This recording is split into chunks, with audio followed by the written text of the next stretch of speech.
এটি হচ্ছে আমাদের ঐতিহ্যবাহী রামসাগর। এখান থেকে টিকিট সংগ্রহ করতে হবে, প্রতি টিকিটের মূল্য 20 টাকা এবং এই পথ দিয়ে ভিতরে প্রবেশ করতে হবে। গাইস, আজকে আমরা চলে আসছি রামসাগর এবং রামসাগরের জাতি সব দেখাবো। আসুন।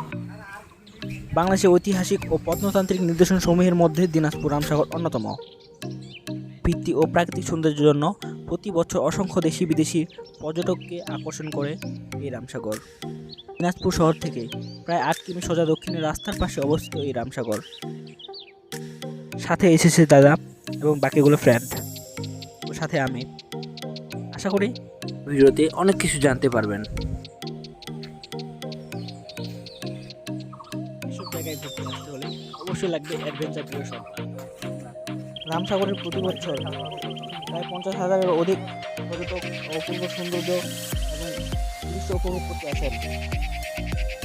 সরকারের উদ্যোগে এবং জেলা প্রশাসনের তত্ত্বাবধানে রামসাগরের সামগ্রিক উন্নয়ন ও বর্তমানে বিভিন্ন পরিকল্পনা গ্রহণ করা হচ্ছে। অনেক ঝড়ঝাপটার পরেও আমরা আজকে দিনাজপুর ঐতিহ্যবাহী একটা স্থান রামসাগরে আসলাম।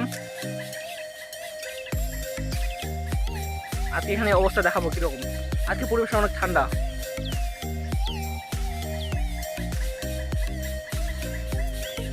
রামসাগর শুধু দেখার জন্যই নয়, এতে রয়েছে দর্শনার্থীদের বসার সুব্যবস্থা।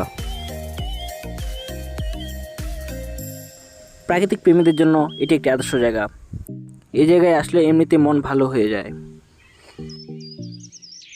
বর্তমানে অসংখ্য গাছপালায় সুসজ্জিত এ দিঘির পানিতে এর প্রতিচ্ছবি ও সুবিশাল জলরাশি মিলে এক নয়নাভিরাম দৃশ্যের অবতারণা হয়েছে।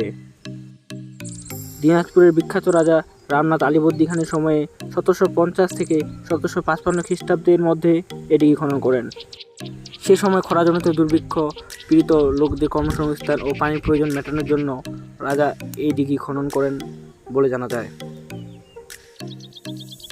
তাছাড়া রয়েছে প্রাচীন একটি মন্দির যা স্থাপিত হয়েছে 1755 সালে, দুর্গা মন্দির এবং সরস্বতী মন্দির। রামসাগরের জলভাগের আয়তন 77 একর, তবে চারদিকে টিলা আকৃতির পাহাড়সমূহের আয়তন 147 একর। 150 ফুট দৈর্ঘ্যের বিশিষ্ট বেলে পাথরের বাধাই করা দিঘির প্রধান ঘাট সকলের দৃষ্টি আকর্ষণ করে। রামসাগরের গভীরতা প্রায় 30 ফুট। এই সুগভীর দিঘির জল কোনোদিনও শুকায় না। পুকুরের পানি কত সুন্দর ছলছল করতেছে, আর এইসব জায়গায় আসা মানে মন ভালো থাকা। যত ঘুরবেন তত মন ভালো থাকবে। তাই বেশি বেশি করে ট্যুর দেন, তবে জীবনে আনন্দ পাবেন। জীবনে ট্যুর না দিলে কোথাও আনন্দ পাবেন না। আমার মতে ভ্রমণই শান্তি, ভ্রমণই সুখ, তবে জীবনটাকে সঠিকভাবে উপভোগ করা যায়।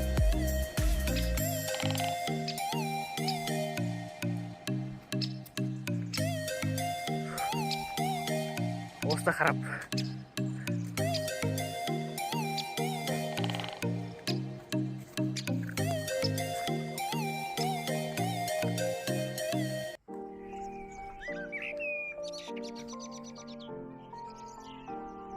রাস্তার দুই ধারে গাছ এত সুন্দর লাগতেছে যা বলে বোঝার ক্ষমতা নেই। তবে এটা বলতে পারি এই জায়গায় অনেক পুরনো পুরনো গাছ আছে। গাইস, আপনাদের মনে হতে পারে এটা একটা অ্যামাজন জঙ্গল, কিন্তু না, এটা অ্যামাজন জঙ্গল না, এটা হচ্ছে রামসাগর।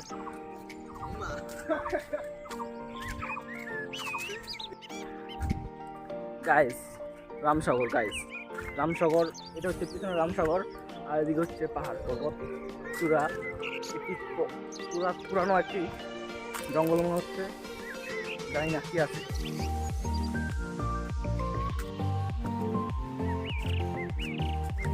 ও মা, পিছন দিয়ে টান মারতেছে গাইস।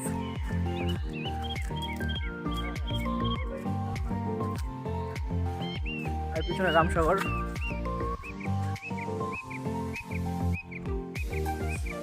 অনেক দিনের পুরাতন গাছ আছে এখানে।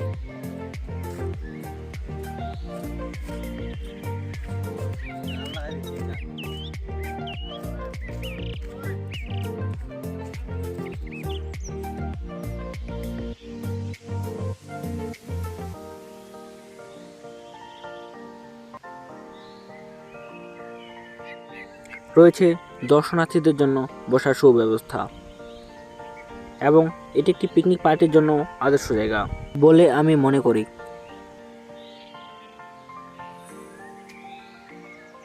তবে রাস্তার দুই ধারে এত সুন্দর লাগতেছে, মনে হচ্ছে আমি এইখানেই থেকে যাই।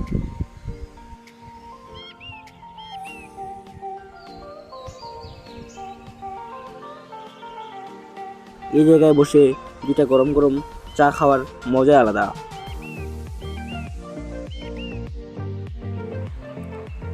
এই সেই সুবিশাল রামসাগর, যা দেখলেই প্রাণ জুড়ায়। এই সুবিশাল পুকুর পাড়ে রয়েছে অসংখ্য দোকানপাট, যেমন ফুচকার দোকান, চায়ের দোকান। আর হ্যাঁ, এই জায়গায় দুটি ইঞ্জিন চালিত নৌকা রয়েছে, যা দিয়ে আপনি এই পুকুরের চারপাশে ঘুরে দেখতে পারবেন। এটি মনে হয় পর্যটকদের জন্য বিশ্রামের ব্যবস্থা করা হয়েছে, ঠিক জানি না, কিন্তু উপরে লেখা ছিল রামসাগর বন বিশ্রামাগার।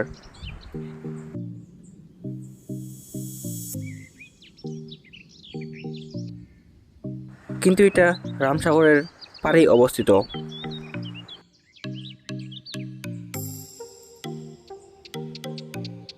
ঢুকতেছি চিড়িয়াখানার ভিতরে।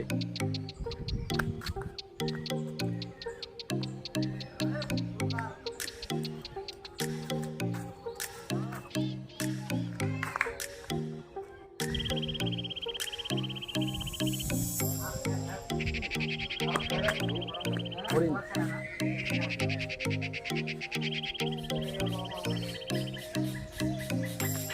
জ্ঞান কি আছে? অজগর সাপ।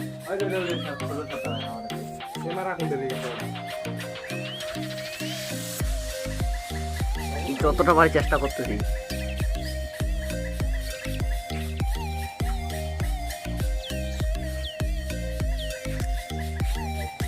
বান্দর মামা গাই হাত দিলে আমার টান নিবে মনে হয়। হ্যাঁ তোর শক্তি বেশি না, শক্তি বেশি। Guys, hello hello,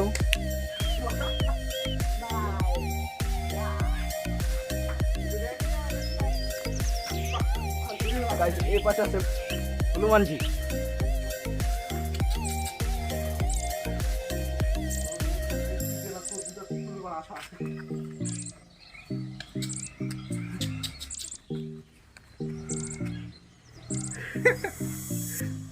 Guys.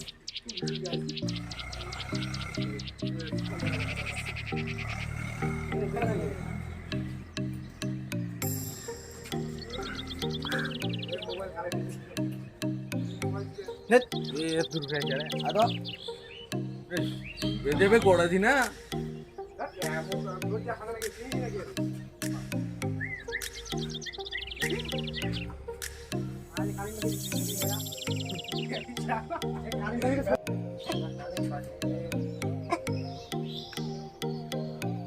Kalim পাখি।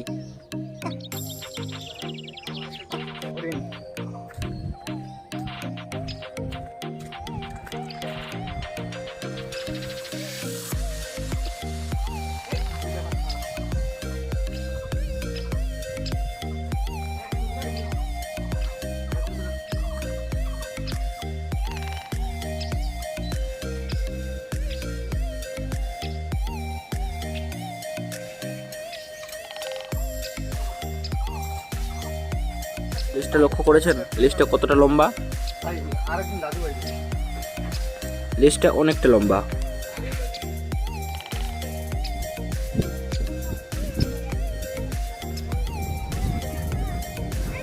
পুকুর পাড়ে স্থানীয় কিছু ছেলেগুলো খেলাধুলা করতেছিল।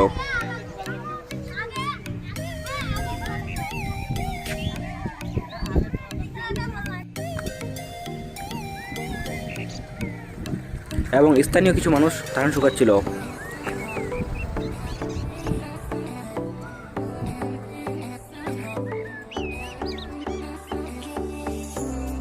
একবার ভিউটা শুধু দেখুন, কত সুন্দর, কত সুন্দর সুন্দর বড় বড় গাছ, কত সুন্দর পরিবেশ, মনোরম পরিবেশ, শান্ত।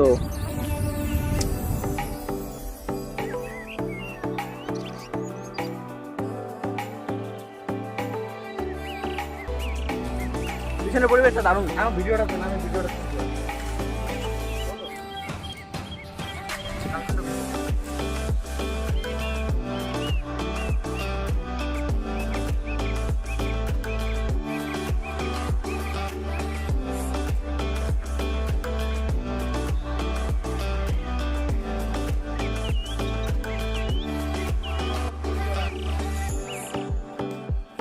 পরিত্যক্ত হোটেল, কেউ ভাড়া নিলে আসতে পারেন।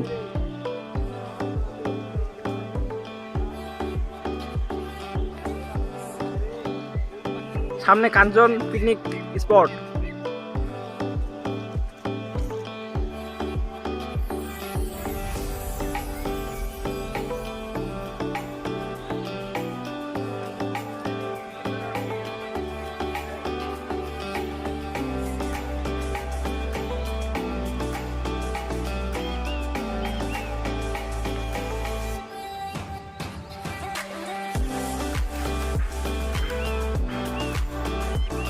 রামসাগরের ভেতরে এটি একটি পুরনো বাড়ি।